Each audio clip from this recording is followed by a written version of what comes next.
की है और आपका जो ये पैदल यात्रा आप बिलासपुर डिब्डूबा से और रामपुर होते हुए दिल्ली जा रहे हैं, किस संदेश क्या संदेश है आपका? ऐसा है जैसे वैसे तो सब लोग अब जानते ही हैं कि पंजाब में एक आंदोलन चल रहा है, किसान आंदोलन। लगभग साल से ज़्यादा टाइम हो गया उसको। और वो उसी कंटिन्यूटी में है जो पहले ये 14-15 महीने पहले आंदोलन चला था, किसान आंदोलन जो दिल्ली की बॉर्डर पे चला था। और उसकी कंटिन्यूटी हम समझते हैं कि ये जो चल रहा है हाँ, हरियाणा के बॉर्डर पे, क्योंकि हरियाणा ने क्रॉस नहीं करने अंदर, वो लोग तो दिल्ली आना चाहते हैं। फिर वो वहीं बैठे रहे। पहले तो इनका ये इल्ज़ाम था कि आप ट्रैक्टर ट्रालियों में नहीं जा सकते। तो फिर उन्होंने कहा भी चलो नहीं ट्रैक्टर ट्रालियों से जाते तो हम पैदल चले जाते हैं। उन्होंने 100-100 का जत्था बनाया कि हम 100-100 का जत्था ही जाएँगे, ज़्यादा जाएँगे ही नहीं, पैदल चले जाते हैं।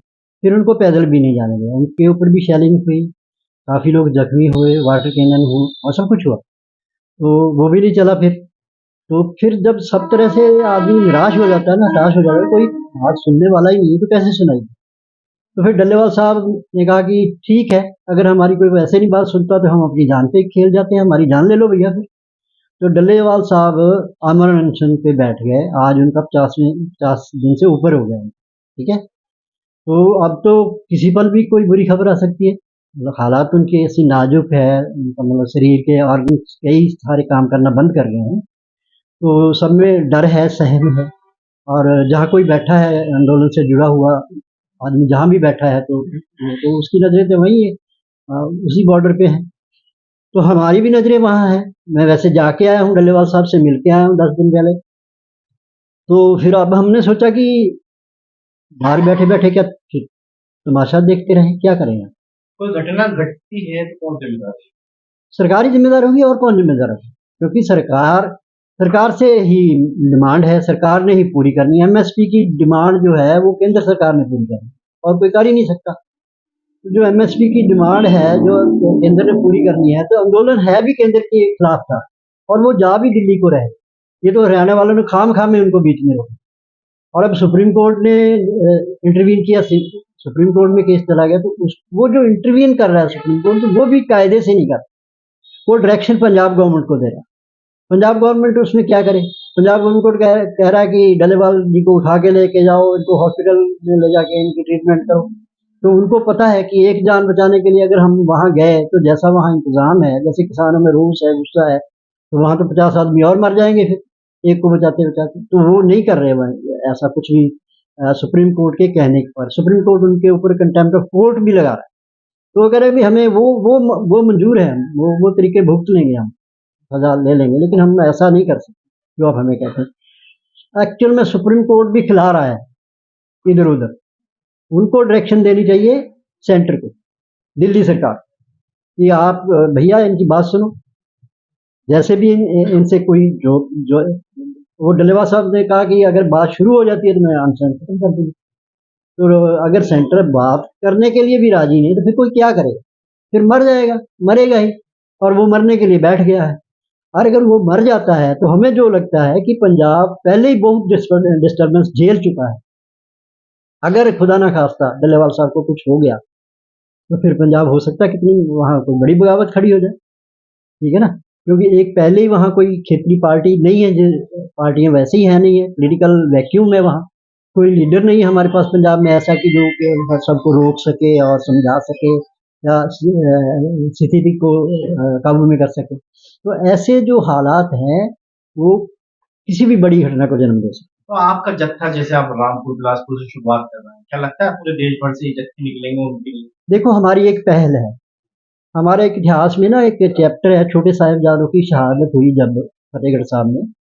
तो जब उनको फतवा सुनाया गया ना, तो उसमें नवाब थे एक मलेरकोटला के, उसका भाई जंग में मारा भी गया था गुरु गोविंद सिंह के साथ, सीधी जंग में। तो उसको कहा गया कि तुम्हारे तुम्हारे भाई को मारा है गुरु गोविंद सिंह ने, तो तुम अपना बदला ले लो इनसे, छोटे साहिबजादों से। तो उसने कहा कि नहीं, अगर मैं लड़ूंगा तो गुरु गोविंद सिंह से लड़ूंगा। ये तो छोटे बच्चे हैं, इनसे क्या दुश्मन है? और जो तुम कर रहे हो बच्चों के साथ वो सही नहीं कर रहे। इसको हमारे पंजाबी में हा दा नारा कहते हैं। भी उसने उसने कहा कि नहीं, मैं इस जुल्म में आपके साथ हूँ। तो जब पार्टीशन हुआ देश का, पूरे देश से मुसलमानों का, पंजाबियों का, सिखों का और मुसलमानों का आपस में खूब मारकाट हुई, सब कुछ हुआ। लेकिन नवाब मलेरकोटला के इलाके में जो मुसलमान चला गया, कहीं से भी चला गया, उसको किसी ने नहीं छुआ। सिखों ने उस एरिया की हिफाजत की। आज भी मलेरकोटला वैसे ही बसा। हमारा ये प्रयास सिर्फ इतना है कि इस ऐसी घड़ी में जब कोई सुन नहीं रहा, तो हम अपनी तरफ से कुछ तो कहें, कुछ तो करें, जो हमसे बन पाता वही करें। हम और कुछ नहीं कर सकते तो हम प्रधानमंत्री जी को जाके ज्ञापन ही दे दें। इसमें तो हम हमारा कोई किसी से लड़ाई झगड़ा या कोई ऐसा है नहीं। हम तो सिंपल पैदल मार्च करेंगे, शांति मार्च है हमारा। हम दिल्ली जाएंगे प्रधानमंत्री के आवास पर। अगर प्रशासन रोका नहीं, वो जो प्रशासन रोकेगा तो फिर हम वो तो नहीं करेंगे जो वहाँ पंजाब पे हो रहा है। हम बैठ जाएंगे, सड़क पे बैठ जाएंगे या वापस आ जाएंगे। क्या करेंगे फिर हम?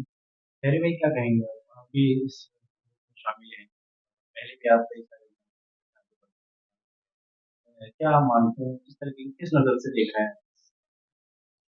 देखिए, मैं इसे इस तरीके से देख रहा हूँ कि हमारी मांग कोई अलग देश की तो नहीं है, हमारी मांग किसी अलग प्रदेश की भी नहीं है। किसानों की मांग ये है कि हमें एमएसपी चाहिए, और ये मांगें शुरू से पहले जब वादा किया, किसी ने कहते ना वादा करके मुकर जाना, ये भी अच्छी बात नहीं है। और हमारे किसान शुरू से इस बात पे संघर्ष कर रहे हैं कि जो वादे पहले सरकार ने किए हैं, उन वादों पर उन्हें खरा उतरना चाहिए। और जो वादे पहले किए थे किसानों के साथ, क्योंकि पहले भी आपने देखा था कि हमारा जो धरना चला है 1 साल से ज़्यादा चला है, और हम जब वहाँ से हमारे जब किसान आंदोलन को हमने उठाया वहाँ से, तो इसी बात से उठाया था कि हमने वादे जो किए थे, और अब वो वादे फिर से ही मुकर गए हैं। और दूसरी बात ये है कि हमारी कौम में कभी भी ये चीज़ नहीं है, बहुत सारे बात करते हैं, हमारे साथ भी बात करते हैं कि हमारी कौम मरने के लिए बनी है, हमारी कौम भूख हड़ताल पे नहीं बैठती। ये किसी कौम का मसला नहीं है, मैं ये बात आपको स्पष्ट कर दूं, ये किसानों का मसला है। और दूसरी बात ये होती है, जब हम कोई भी ऐसा स्टेप उठाते हैं, हमारा जो मीडिया है वो हमें खालिस्तानी बता देता है, आतंकवादी कह देता है। हमारे पास कोई ऑप्शन नहीं है कि हम कुछ भी कर सकें। और डल्लेवाल साहब की मैं इस बहादुरी पे बहुत ज़्यादा प्रेज करता हूं कि ऐसे योद्धे हमें चाहिए, हम इन्हें खोना नहीं चाहते। हम चाहते हैं कि डल्लेवाल साहब हमारे साथ रहें। और मेरा, हमारे जो यूपी के जितने भी आगू हैं, जो यहाँ पे लीडर हैं, उनसे एक, मैं तो बहुत छोटा हूं उनसे, मैं बेनती कर सकता हूं, प्रार्थना कर सकता हूं कि आप सारे इकट्ठे होके इस डल्लेवाल साहब के साथ चलें, और हमें जाकर, यहाँ से जाकर पहले डल्लेवाल साहब की जो मर पे बैठे हुए हैं उसे तोड़ाना चाहिए। हमें इकट्ठे होके उन्हें कहना चाहिए कि हम आपके साथ हैं, आप हमारे साथ लड़ो। मैं इसी बात पे, एक ये मेरा गीत आया था, उसकी मैं 2-4 लाइनें आपको सुनाता हूँ। कह रहा है, हो किन्ने पुत मामा दे शहीद हो गए, फर्क ना कोई सरकार ते पे है। हो किन्ने पुत मामा दे शहीद हो गए, फर्क ना कोई सरकार ते पे है। उस देश दे हालात दसो की होणगे, अन्नदाता जी दा भुख हड़ताल ते पे है। उस देश दे हालात दसो की होणगे, अन्नदाता जी दा भुख हड़ताल ते पे है। ये मेरे लफ्ज थे जो डल्लेवाल साहब के लिए हैं, और मेरे से बहुत बड़े यहाँ पे बैठे हैं, उनकी बातें मैं सुनने आया हूँ और उनसे बहुत कुछ सीखने के लिए आज मैं यहाँ बैठा। सैकड़ों किसानों की जान जा चुकी है इस आंदोलन में, और कितने किसानों को अपने प्राणों की आहुति देना पड़ेगी अपनी मांगे मनवाने, सरकार के कान पर जूं तक नहीं रहेंगे।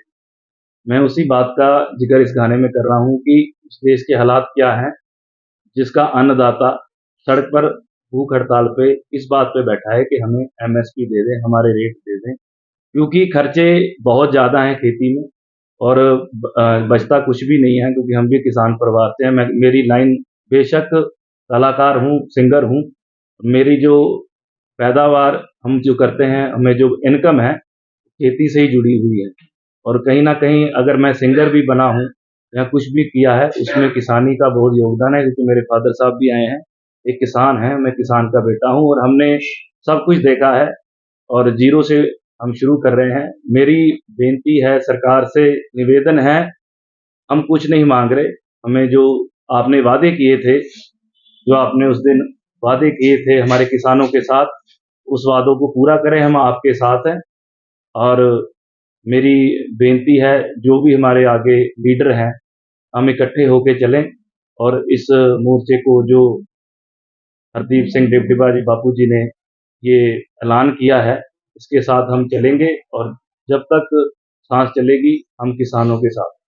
इसमें इसमें हम मैं हैरी जी की बात को ही आगे बढ़ाऊंगा कि अपील हम क्लियरली करना चाहते हैं। एक तो अपील हमारी है डल्लेवाल साहब की कि आप प्लीज़ आप अपना अपना मरनवत छोड़िए, क्योंकि हमें लीडर रोज नहीं बनते। 60 साल लगे हैं डल्लेवाल बनने के लिए, हम उनको खोना नहीं चाहते। वो अपना मरनवत खत्म करें, हम उनके साथ। और दूसरी अपील मेरी यहाँ किसान जथेबंदियों से है सबसे, और सभी वो इंसाफ पसंद शहरी जो किसी भी पार्टी से हों, चाहे किसी धर्म से हों, किसी फिरके से हों, किसी जात बरादरी से, सबसे मेरी गुजारिश है, अगर आप इंसाफ पसंद हैं, आप चाहते हैं कि इंसाफ होना चाहिए, तो आप हमारे साथ इस मार्च में हमारे साथ आइए और डल्लेवाल साहब की जो आमरण अनशन है उसको छुड़वाने के लिए आप सबका सहयोग जो है वो हमारे लिए बहुत जरूरी। ये जो आपका पैदल मार्च है कहाँ से शुरू होगा? ये डिबडिबा से शुरू होगा, डिबडिबा से। हाँ जी। कहाँ जाएगा? ये प्रधानमंत्री जी के निवास आवास पर है, मोदी जी के। संख्या कितनी रहेगी इसमें आपकी? कोई गिनी नहीं है संख्या, जितनी भी आ जाए। हमने तो सबको आवाज लगाई है, 10 आ जाए, 20 आ जाए, 10,000 आ जाए, 20,000 आ जाए, ये तो कोई हमें तो काउंट तो हम कर नहीं सकते। आज हम आवाज लगा रहे हैं, हो सकता है कोई भी नहीं आए, हमें अकेला भी चलना पड़े। मतलब हम तो सब तरह की सिचुएशन के लिए तैयार हैं कि हम चलेंगे। जिसको लगेगा कि हमारी ये जो पहल है वो सही है, सही डायरेक्शन में है, इसमें हमारा कोई अपना उसमें लालच नहीं है, हमारा कोई अपना वो नहीं है कि अपने अपने हित साधने के लिए हम कोई कर रहे हैं, कोई पॉलिटिक्स नहीं है। जिसको ये सही लगेगा वो हमारे साथ जरूर आएगा। हमें उम्मीद है कि लोग हमारे साथ आएंगे। इस जो है आपकी पैदल यात्रा में बीएम शामिल होंगे? हाँ, मेरी उनसे फ़ोन पे बात हुई थी, कल भी हुई थी, आज सुबह भी उनका फ़ोन आया था। और उनका यहाँ जो नुमाइंदा है हरप्रीत सिंह, एडवोकेट हरप्रीत सिंह, वो सुबह उनका मेरे फ़ोन भी आ गया था, अब भी मेरे पास उनका फ़ोन आया था। वो कह रहे थे कुछ कोई घर में मेरे पास कोई आ गया है, मैं 15-20 मिनट लेट हो जाऊँगा। देखो अभी आते ही होंगे वो, आ जाएँगे। बाइक